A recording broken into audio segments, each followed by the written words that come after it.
യേശു കർത്താവിന്റെ നാമത്തിലുള്ള സ്നേഹവന്ദനം.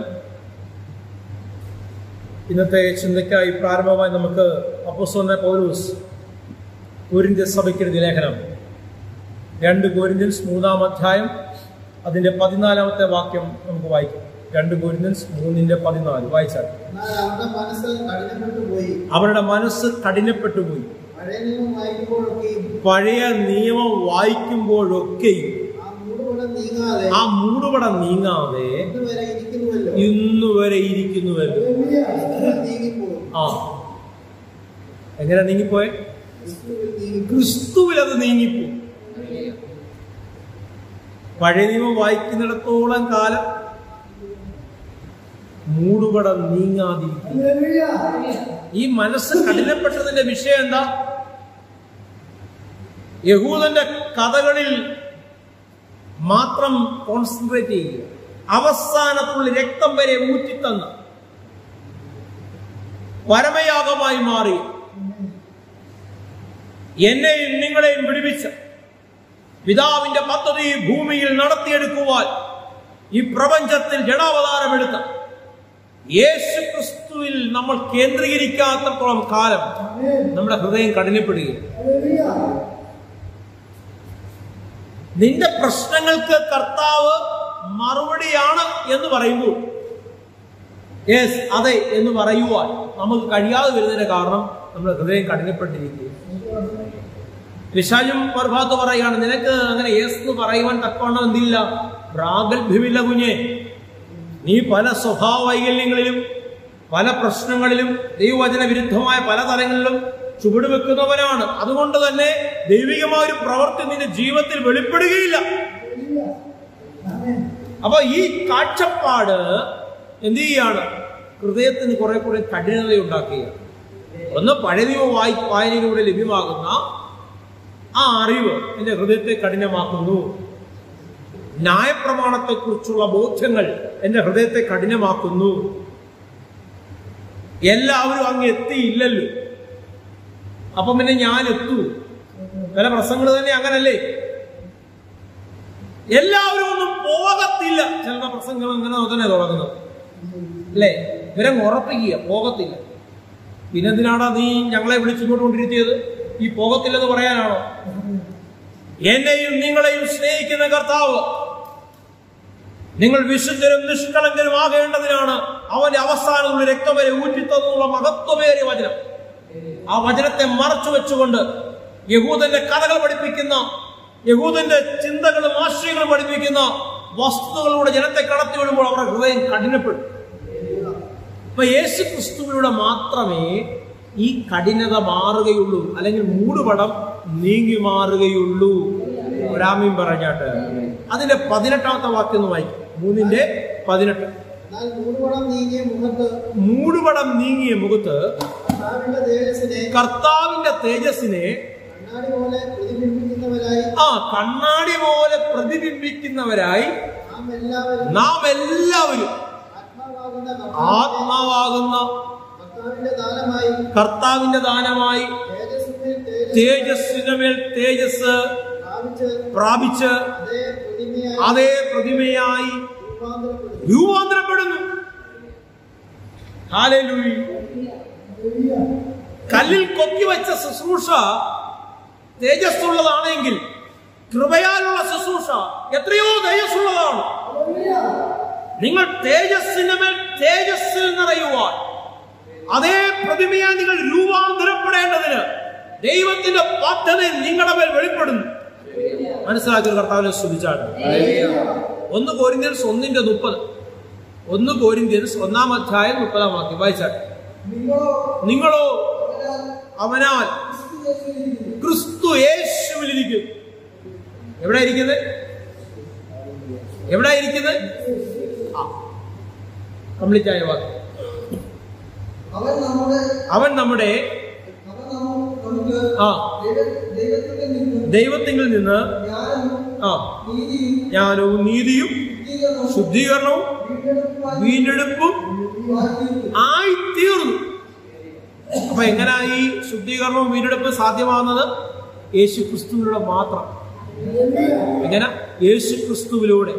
ഞാൻ പരിശ്രമിച്ച് ശുദ്ധീകരണം ഉണ്ടാകുകയല്ല. ഈ വീണ്ടെടുപ്പിന്റെ ഉടമസ്ഥനായി ഞാൻ നിറഞ്ഞാൽ ശുദ്ധീകരണം എന്നിൽ ഓട്ടോമാറ്റിക്കായിട്ട് സംഭവിക്കും. Hallelujah, hallelujah. കർത്താവിന്റെ ശക്തി ശ്രദ്ധിച്ചാട്ട്. ശുദ്ധീകരണം സംഭവിക്കുന്നത് എങ്ങനെയാണ്? നമുക്ക് വേണ്ടി യാഗമായി തീർന്ന, നമുക്ക് ശുദ്ധീകരണവും അല്ലെ ഹോളിനെസ്സും സാങ്ക്ടിഫിക്കേഷനും നൽകുവാൻ വേണ്ടി ഈ പ്രപഞ്ചത്തിൽ ഇറങ്ങി വന്ന ദൈവത്തിന്റെ മനുഷ്യാവതാരമായ യേശുക്രിസ്തുവിൽ നിങ്ങൾ നിറയുമ്പോൾ, ആ ഇൻകാർണേഷൻ ഓഫ് ഗോഡ്, ദൈവത്തിന്റെ മനുഷ്യാവതാരത്തെ കുറിച്ചുള്ള ബോധ്യം, വചനമാവിനെ കുറിച്ചുള്ള ബോധ്യം, ക്രൂശിൽ എന്താണ് പൂർത്തീകരിച്ചതെന്നുള്ള ബോധ്യം നിങ്ങളുടെ അകത്തുണ്ടാകുമ്പോൾ ശുദ്ധീകരണവും നീതീകരണവും നിങ്ങളുടെ ജീവിതത്തിൽ ഓട്ടോമാറ്റിക്കായിട്ട് സംഭവിക്കും. ഹല്ലേലൂയ. ആ വാക്യം പൂർണ്ണമായി റോമൻസ് 7:19. അപ്പോസ്തലനായ പൗലോസ് റോമാസഭയ്ക്ക് ലേഖനം എഴുതുന്നതിന്റെ 7:19. ഞാൻ ചെയ്യുവാൻ ഇച്ഛിക്കുന്ന നന്മ ചെയ്യുന്നില്ലല്ലോ. ഇച്ഛിക്കാത്ത തിന്മയത്രേ പ്രവർത്തിക്കുന്നത്. സ്തോത്രം. 24-25. ആദ്യം 24-25. അയ്യോ ഞാൻ അനിഷ്ട മനുഷ്യൻ, ഈ മരണത്തിന് അധീനമായ ശരീരത്തിൽ നിന്ന് എന്നെ ആർ വിടുവിക്കും. നമ്മുടെ കർത്താവായ യേശുക്രിസ്തു മുഖാന്തരം ഞാൻ ദൈവത്തിന് സ്തോത്രം ചെയ്യുന്നു.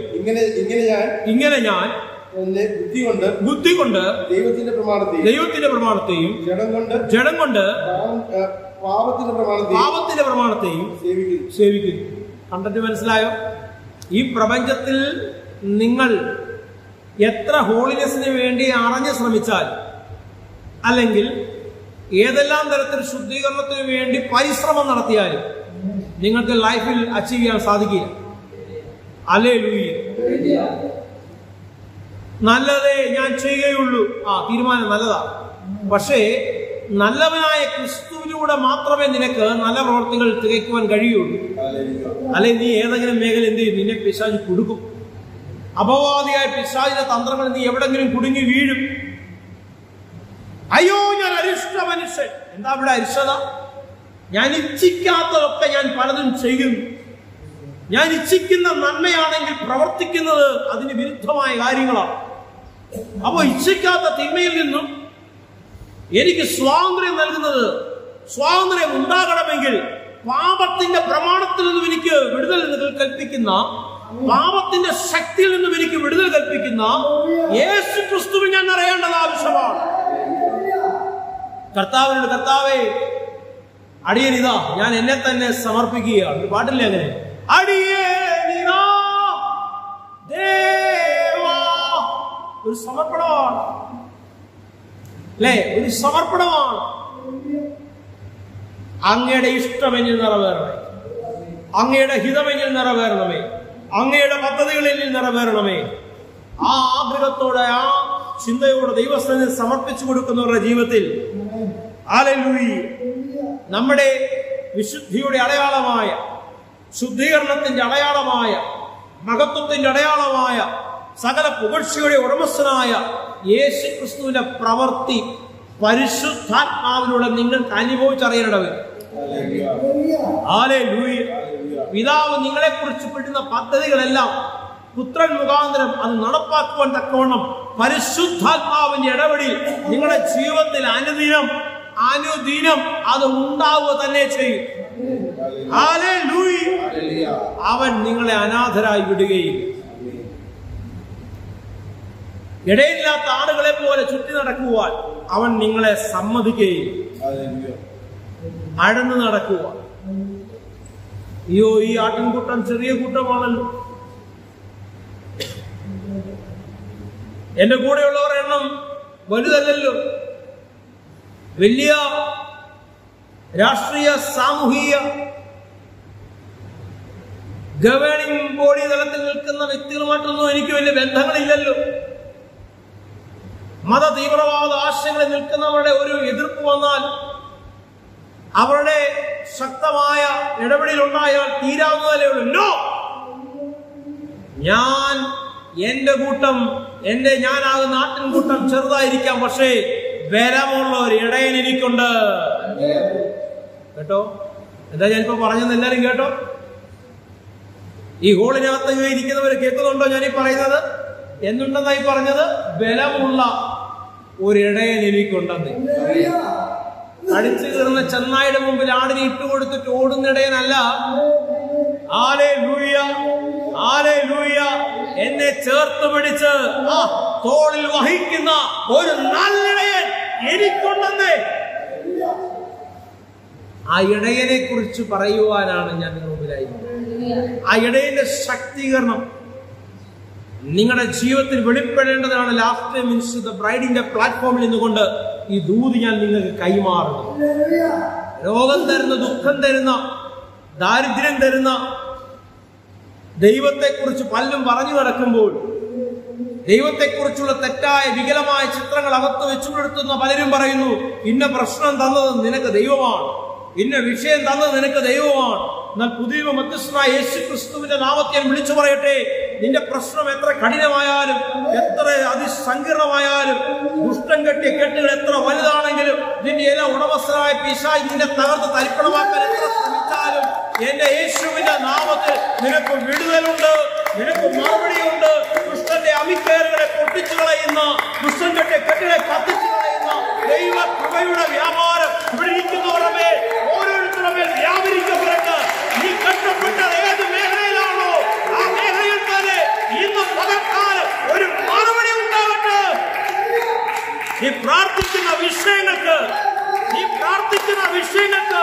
ഇവിടെ നിന്ന് നീ എന്റെ കർത്താവേ അത് അറിയുന്നില്ല എന്ന് ചോദിക്കുന്ന ചോദ്യങ്ങൾക്ക് ഒരു മറുപടി ഇന്ന് പകൽക്കാലം എന്റെ അപ്പന്റെ നാമത്തിൽ ഉണ്ടാകട്ടെ. യേശുവേ ആരാധന. ശൂന്യതകളിൽ നിന്നോണം വിളിച്ചു പറഞ്ഞു ഉണ്ടാകട്ടെ. ഇല്ലാത്തതിനെ ഉള്ളതുപോലെ വിളിച്ചു വരുത്താൻ കഴിവുള്ളവന്റെ വ്യാപാര ശക്തിയിൽ ഞാൻ വിശ്വസിക്കും. നിങ്ങളത് ഏറ്റെടുത്താൽ കാലഘട്ടത്തിൽ ഒരു അത്ഭുതമായി നീ മാറും. ഈ കാലഘട്ടത്തിൽ ഒരു അത്ഭുതമായി മാറും. നിന്നെ ചൊല്ലി ദേശക്കാർ സംസാരിക്കും, നിന്നെ ചൊല്ലി നിന്റെ വീട്ടുകാർ സംസാരിക്കും, നിന്നെ ചൊല്ലി നിന്റെ ശത്രുക്കളിൽ നിന്ന് സംസാരിക്കും. എന്താണെന്നറിയാവോ? ഇവൻ തകരുമെന്ന് ചിന്തിക്കുന്ന മണ്ഡലത്തിൽ ഇവൻ എങ്ങനെ ഇങ്ങനെ ഉയർന്നു, ഇങ്ങനെ ഇവൻ ഇത്രത്തോളം ഉയർച്ച പ്രാപിച്ചു എന്ന് ആരിവനെ സഹായിക്കും, ആരിവനെ കരുതുമെന്ന് നമ്മൾ ചിന്തിച്ച മണ്ഡലത്തിൽ ഇവൻ എങ്ങനെ ഇത്രയും ഉയർന്നു. നിന്നെ ഉയർത്തി മാനിക്കുന്നതിന്റെ വ്യാപാരം ഇന്ന് പകൽക്കാലം നിന്റെ ജീവിതത്തിൽ വെളിപ്പെടട്ടെ. യേശുവേ ആരാധന. ഞാനൊരുവനെ അറിയുന്നു, അങ്ങയുടെ പ്രവൃത്തി എന്റെ ജീവിതത്തിൽ നടക്കണമേ എന്ന് ഹൃദയത്തിൽ നിന്ന് ആരൊക്കെ പറയുന്നുണ്ടോ? ആരുടെയെല്ലാം ജീവിതത്തിൽ അപ്രകാരം ഒരു സമർപ്പണമുണ്ടോ? ക്രൂശിലെ നിവർത്തീകരണ ശുശ്രൂഷയെ കുറിച്ചുള്ള ബോധ്യം ആരുടെയെല്ലാം ഹൃദയത്തിലുണ്ടോ? ഇന്ന് പകൽക്കാലം നിനക്ക് വേണ്ടി ഒരു കൊടുക്കൽ വാങ്ങൽ നടക്കുകയാണ്. നിന്റെ സ്ഥിതി അവൻ മാറ്റാൻ പോവുകയാണ്. നിന്റെ വിലാപത്തെ, നിന്റെ ദുഃഖത്തെ അവൻ സന്തോഷകരമാക്കി മാറ്റാൻ പോവുകയാണ്. നിന്നെ നിന്ദിച്ചവരുടെ മുന്നിൽ, നിന്നെ തകർക്കുവാൻ പദ്ധതിയിട്ടിരിക്കുന്നവരുടെ മുമ്പിൽ അവൻ നിന്നെ ഉയർത്തി മാനിക്കുക തന്നെ ചെയ്യും. നിന്റെ ശത്രുക്കൾക്ക് അസൂയ ഉണ്ടാകുന്ന തലത്തിൽ ശത്രുക്കൾ മുമ്പാകെ മേശയൊരുക്കുന്ന ദൈവത്തിന്റെ കൃപയുടെ വ്യാപാരം. നന്ദി പരിശുദ്ധനെ മറുപടിയുള്ള ഉറപ്പിക്കുന്നതിനെ ഓർത്ത് സ്തോത്രം. വലിയ സാക്ഷ്യങ്ങളാൽ സകലം ബലപ്പെടുത്തുന്നതിനെ ഓർത്ത് സ്തോത്രം. എന്റെ കർത്താവിന്റെ അധികാരമുള്ള നാമത്തിൽ തന്നെ. ലാസ്റ്റ് ടൈം ബ്രൈറ്റ് ചർച്ചിന്റെ പ്ലാറ്റ്ഫോമിൽ നിന്നുകൊണ്ട് ഞാൻ വിളിച്ചു പറയുകയാണ്, നല്ലവനായ ഒരു ദൈവത്തെ, നല്ലവനായ ഒരു അപ്പനെ എനിക്കറിയാം. ആ അപ്പനെ ഞാൻ നിങ്ങൾക്ക് കൈമാറ്റം ചെയ്തിരിക്കുകയാണ്. അതിനെ നിങ്ങൾ ഏറ്റെടുത്താൽ, ശരിയാമണ്ണോ അതിനെ ഹൃദയം കൊണ്ട് സ്വീകരിച്ചാൽ നിങ്ങളുടെ അവസ്ഥ മാറുക തന്നെ ചെയ്യും. വലിയ സാക്ഷ്യങ്ങളാൽ ദൈവം നിങ്ങളെ ഉറപ്പിക്കട്ടെ. വലിയ സാക്ഷ്യങ്ങളാൽ നിങ്ങളെ ദൈവം ബലപ്പെടുത്തട്ടെ. ആമേൻ, ആമേൻ, ആമേൻ.